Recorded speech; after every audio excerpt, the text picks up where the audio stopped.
Support کی، ہم front line state بنے، اور جس طرح ہم نے طالبان کے خلاف ایک جنگ جو ہے وہ بیرونی دنیا سے لڑی، اور ہمارے ملک کو معاشی، سیاسی اور ہر طرح کا جس طرح کا لاس ہوا، ہمارے فوجی شہید ہوئے، ہماری عوام کا نقصان ہوا، ہماری اکانومی کا نقصان ہوا، تو یہ جو معاملات ہیں جو ہم نے بوجھ برداشت کیا، اہم بات یہ ہے کہ انسانی ہمدردی کی بنیاد پر ان لوگوں کو جو یہاں سیٹل ہیں انہیں واپس جب بھیجا جائے، تو اگر کوئی دہشت گردی کے ایلیمنٹس ہیں، کوئی انٹیلیجنس ہے، کوئی پرابلم ہے، تو کیس ٹو کیس اس کو ڈیل کیا جائے، اور اگر جو لوگ جو کرمنل ایکٹیویٹیز میں انوالو ہیں انہیں پاکستان کے قانون کے مطابق سزائیں ملنی چاہیے، اور کسی قسم کی دہشت گردی یا کرمنل ایلیمنٹس جو ہے اس کو برداشت نہ کیا جائے۔ لیکن لوگوں کو پکڑ دکڑ کر، عورتوں کو، بچوں کو مار کر، گرفتار کر کے آپ بارڈر سے پار کروا رہے ہیں، ان کی جائیدادیں یہاں رہ جاتی ہیں، ان کے اثاثے یہاں رہ گئے ہیں، ان کے جو جمع پونجی تھی وہ یہاں رہ گئی، یا زمین یہاں رہ گئی، تو یہ میں سمجھتا ہوں کہ ایک انسانی طور پر، بنیادی طور پر ایک انسان کا جو حقوق ہے وہ پامال ہو رہے ہیں، اور انسانی ہمدردی کے تحت یہ ہمیں کرنا چاہیے۔ افغانستان سے پاکستان کے نہ صرف جغرافیائی رشتے ہیں بلکہ ہمارے نظریاتی طور پر ہماری جو اسلامی رشتے ہیں ہم بندھے ہوئے ہیں، اور ہمارا جو فاٹا کا علاقہ ہے، کے پی کا علاقہ ہے، یا بڑے پیمانے پر پشتون جو پشتو سپیکنگ ہیں ان کی آپس میں ٹائز ہیں، رشتہ داریاں ہیں، تو ایک بڑا سینسیٹیو معاملات ہیں۔ اور باہر کے ملکوں میں سچی بات میں آپ کو بتاؤں کہ ہم لوگ یو کے، یورپ یا جزر امریکہ میں جتنے بھی پاکستانی رہتے ہیں وہ افغانی اور پاکستانی ہم تو بھائی بھائی رہتے ہیں، تو ہماری جو پاکستان کی حکومت کر رہی ہے وہ ہمارے لیے بھی یہاں پریشانیاں ہو رہی ہیں کہ ہم سے لوگ پوچھتے ہیں کہ کس طرح کی حکومت ہے، کس طرح کے لوگ ہیں کہ کس بے دردی سے انہیں نکال رہے ہیں۔ تو میری پاکستان کے اداروں سے ایک ہمبل ریکویسٹ ہے کہ انسانی بنیادوں پر، ہمدردی کی بنیاد پر کیس ٹو کیس اس کو ڈیل کیا جائے۔ اس کا نقصان ہوگا، اور آنے والے دنوں میں آپ دیکھیں گے کہ بہت زیادہ نقصان ہوگا۔ پھر یہ بھی تو پوچھا جانا چاہیے نا کہ 30,000 جو ٹی ٹی پی کے لوگ تھے وہ یہاں ہم نے انہیں منسٹری دی تھی، یہاں پر انہیں لایا تھا، اور اب ہم جو کچھ کر رہے ہیں یہ کیا ہمیں کوئی کہہ رہا ہے کہ ایسا کریں؟ اور اگر ہم انڈیا کے بھی ہمارے ساتھ تعلقات ٹھیک نہیں ہیں، افغانستان سے بھی ٹھیک نہیں ہے، ایران سے بھی ٹھیک نہیں ہے، ہماری اس طرح تجارت نہیں ہو رہی ہے، پھر بلوچستان میں جو کچھ ہو رہا ہے، کشمیر میں جو کچھ ہو رہا ہے، تو ہم کتنے سیکٹر میں اپنے مخالفین پیدا کریں گے؟ تو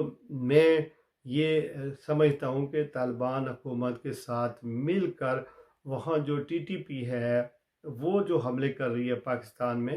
اس کو انگیج کیا جائے، طالبان کے ساتھ ایک ڈیڈ لاک کی صورتحال نہ پیدا کی جائے، افغان جو طالبان کی عبوری حکومت ہے وہ ان کے ساتھ نیگوشیشن کی جائے، اور ایک ڈیڈ لاک کی صورتحال نہ پیدا کی جائے، اور جیسے ہمارے ملک کے اندر دہشت گردی ہو رہی ہے،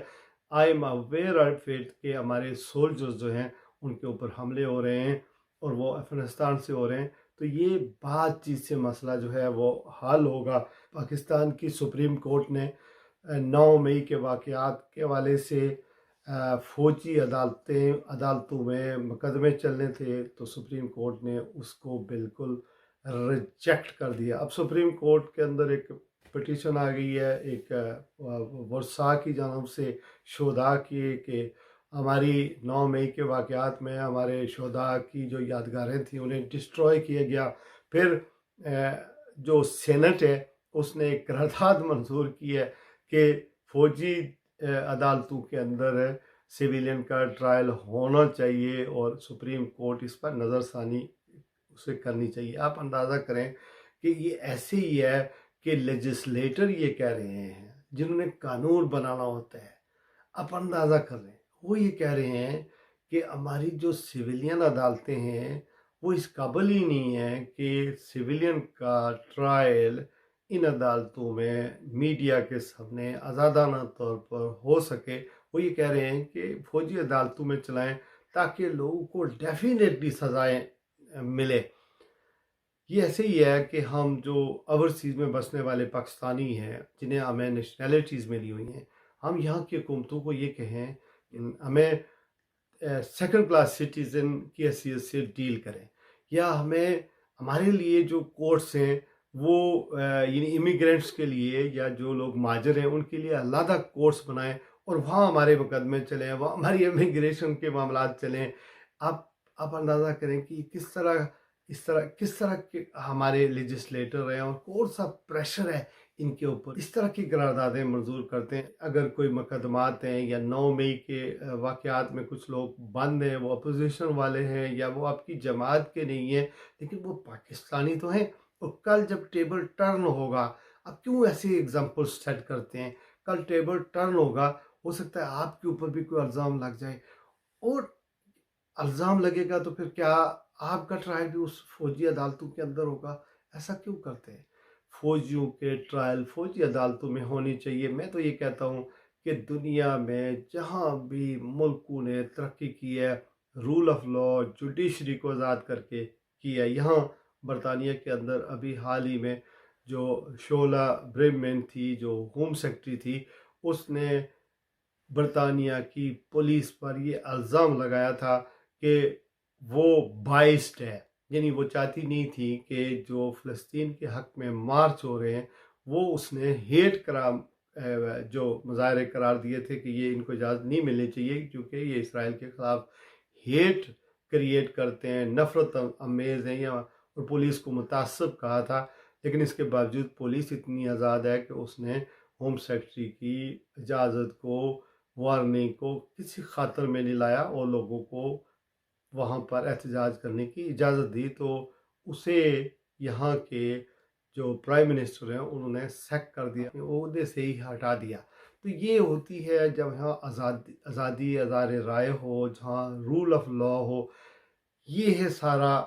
منظر نامہ کہ ہمیں اپنی عدالتوں کو امپاور کرنا چاہیے، انہیں زیادہ سے زیادہ مضبوط بنانا چاہیے تاکہ انصاف ہر کسی کو سستا ملے، عام ملے، اور اس کے سامنے ہم کھڑے ہوں۔ یہ نہیں ہو کہ جو ہمیں ڈکٹیشن دی جاتی ہے، جو نظریہ ضرورت کے مطابق ہمیں لیجسلیشن کرنی ہو وہ کریں، اس طرح ملک نہیں چلتے۔ آج کے لیے بس اتنا ہی۔ آپ یہ میرے پروگرام پسند بھی کرتے ہیں، شیئر بھی کرتے ہیں، لائک بھی کرتے ہیں، اس کا میں آپ کا شکریہ ادا کرتا ہوں۔ میرے پروگرام انسانیت کی بھلائی کے لیے، آزادی اظہار رائے کے لیے، جمہوریت کے لیے ہوتے ہیں۔ یہ میرے ملک پاکستان کے لیے ہوتے ہیں، وہ ملک جہاں سے میں نے تعلیم حاصل کی، وہ ملک جس کو میں نے چھوڑا، اس سے آج بھی محبت کرتا ہوں۔ اپنی عوام سے، اپنے لوگوں کو چاہتا ہوں کہ وہ بھی دنیا کے سامنے مقابلہ کر سکیں اور وہ بھی سر اٹھا کر چل سکیں اور گرین پاسپورٹ کی بھی کوئی عزت ہو۔ اللہ حافظ۔